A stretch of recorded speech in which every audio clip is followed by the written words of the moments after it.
Alright, 2011 Civic. About to change out the old broken radio as always.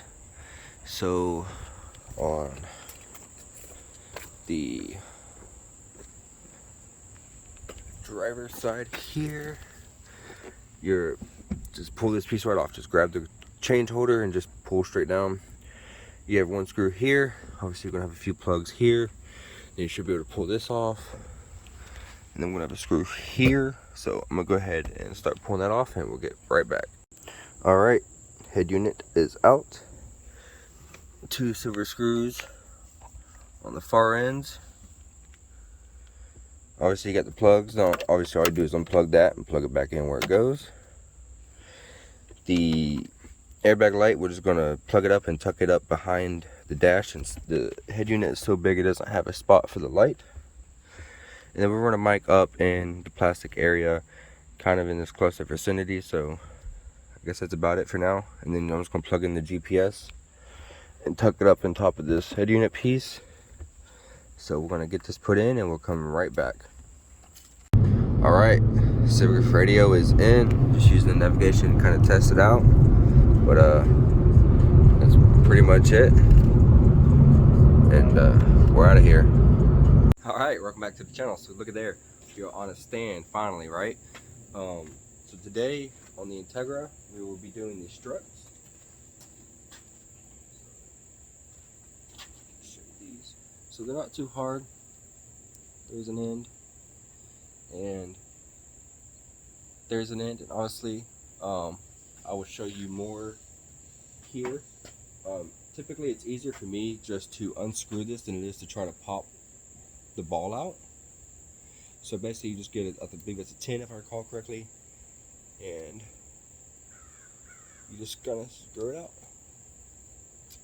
And then on the bottom, it just has a little C-clip, and on the bottom, it just has a C-clip on like a little stud. So I'll show you that too. Let's get to it. All right. So for this, it isn't too bad. I'm going to go ahead and get a 10. It might be a 12, but let's see. Now that I'm actually looking at it, definitely 12.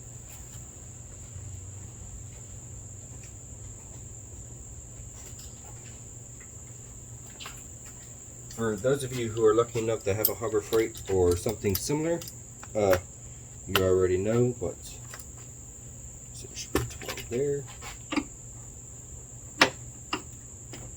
And not too bad. Just kind of pull her on out. So I'm not going to pull that all the way out. I got it to just around the halfway area. And we will pop this little cover off. Not too bad to pop off. I know you kind of zoomed in right now, so I don't want to come too close. And then we have a C-clip. So I guess I'll pull you off the stand for that one.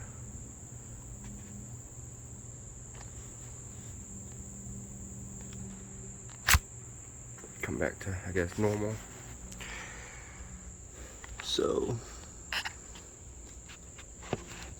there we go. You see that little C-clip? So you just want to push that off and it would slide right off. So let's go ahead and do that. Eventually one day I'll get good enough to where you won't come along the whole journey like that, but hey, have nice edits. But we'll get there. So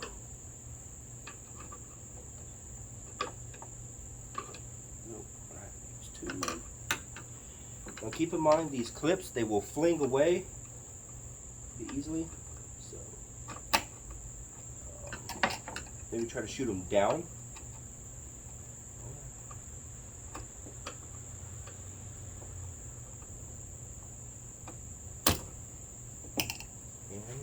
There's a clip.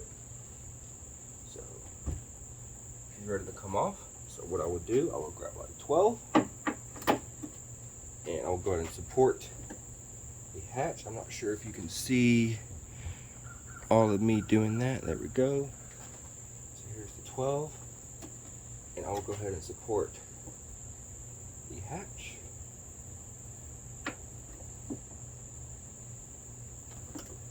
There we go. And as you can see, that's it. I believe that strut's blown and just this one's kind of been holding it up. That would explain the drop. So, we'll go ahead and grab this one and start threading it in.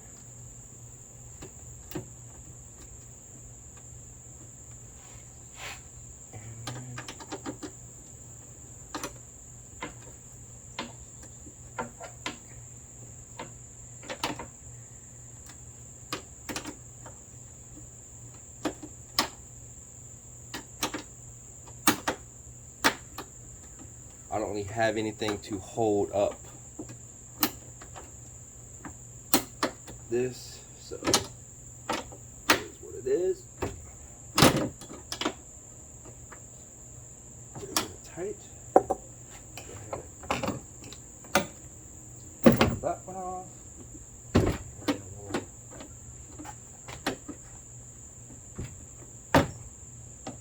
slide that one on.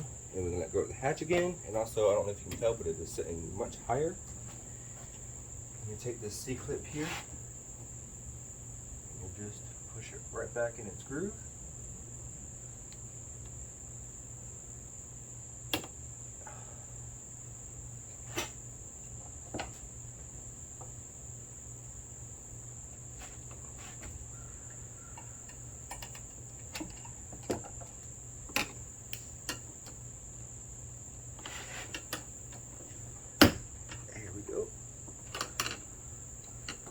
And don't underestimate the strength of that clip. It's got a nice force to it. So then we will just take our cover and it'll snap right back on. And now it's time for this side. Very quick, very easy. And I guess for this one, let's do a time lapse. Well, there you have it.